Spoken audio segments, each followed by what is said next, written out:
one of the most impactful and important and beautiful teachings that I ever received was from a minister at a Unitarian church that I was attending.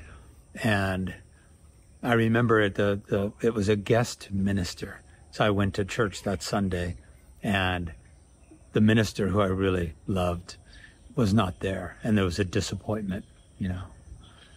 And the guest minister was there. It's like, okay, well, we'll see what happens. Well, she ended up saying something that has radically changed my life. And what she said, what she reminded me of was, when we are disconnected from our divinity, we will feel not enough. Let that sink in. When we are disconnected from our divinity, our wholeness, our spiritual aliveness, we will feel not enough. Isn't that beautiful?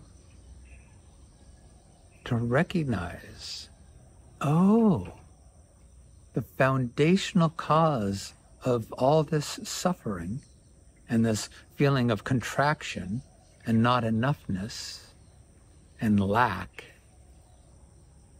is simply because I have become disconnected from my divinity. Of course, we're never actually disconnected from it, but I have forgotten my divinity. I have turned away from my spiritual beauty, my wholeness, my grace.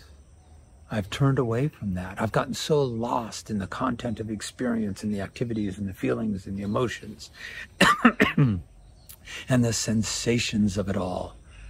In the movie, I've gotten so lost in the movie that I have forgotten that this is all coming and going, arising and passing, appearing and disappearing within the beautiful, boundless grace of loving awareness. The God consciousness of being that we all are, which is never diminished by the human experience. It is only enriched by everything.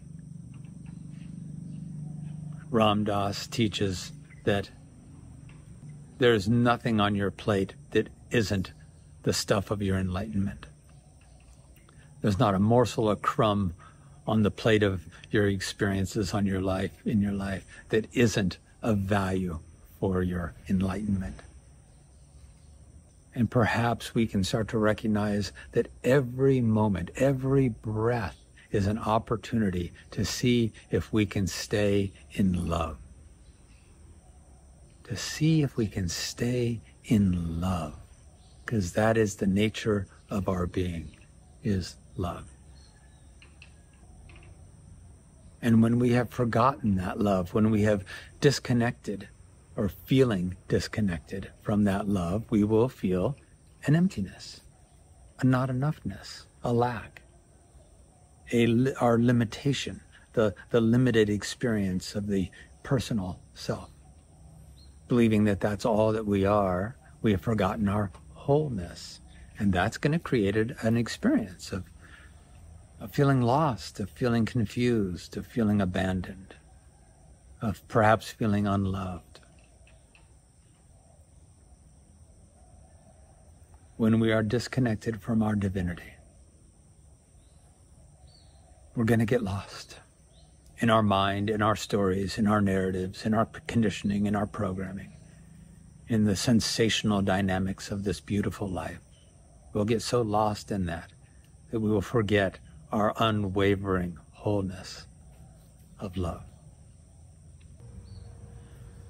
Many, many, many years ago, I had a short stint as a life coach. I studied life coaching. I got accredited as a life coach and started working with people as a life coach. And at the same time, I was also starting my studies or deepening into my studies of non-duality, of self-realization, recognizing the inherent essential nature of our being beyond the personal self, beyond the egoic identity.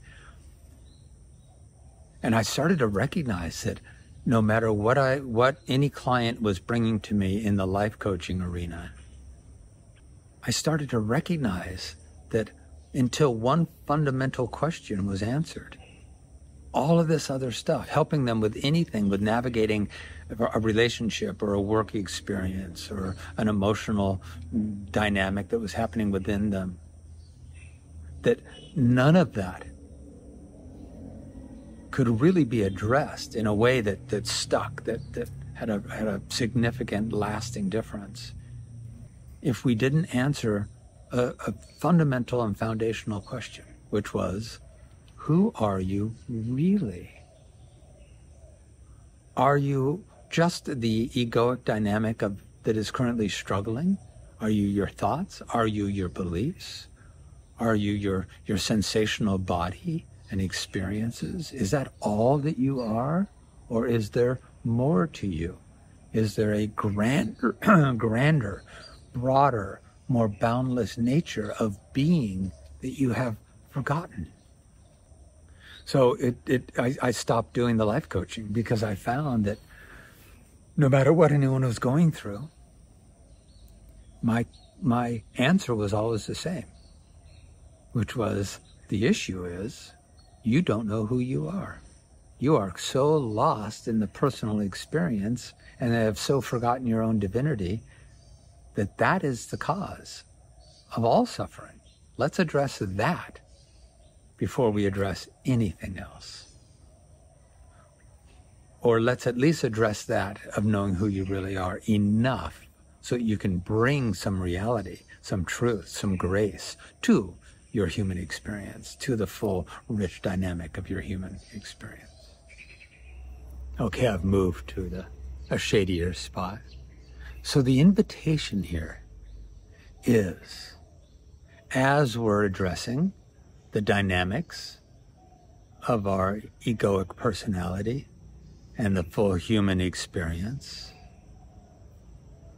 let's also be returning to the remembrance of our wholeness of being, our divine grace of being. And we remember our beautiful whole love of being that we are, the essence, the essential nature of our being. We remember that, not to escape our human experience, but so that we can genuinely embrace the full richness of our human experience. So in the life coaching example I was giving, it's not that the life coaching isn't valuable. It is. Any help we can get, any guidance we can get of how to navigate this very dynamic and often messy human experience is valuable. But to do that without remembering the foundation of our truth, the foundational truth of our being as divine grace, as loving wholeness, to not awaken that and know that and abide that, is to forever struggle with trying to regulate and manage and control the human experience, which is sensational. We feel things, we sense things, we taste things.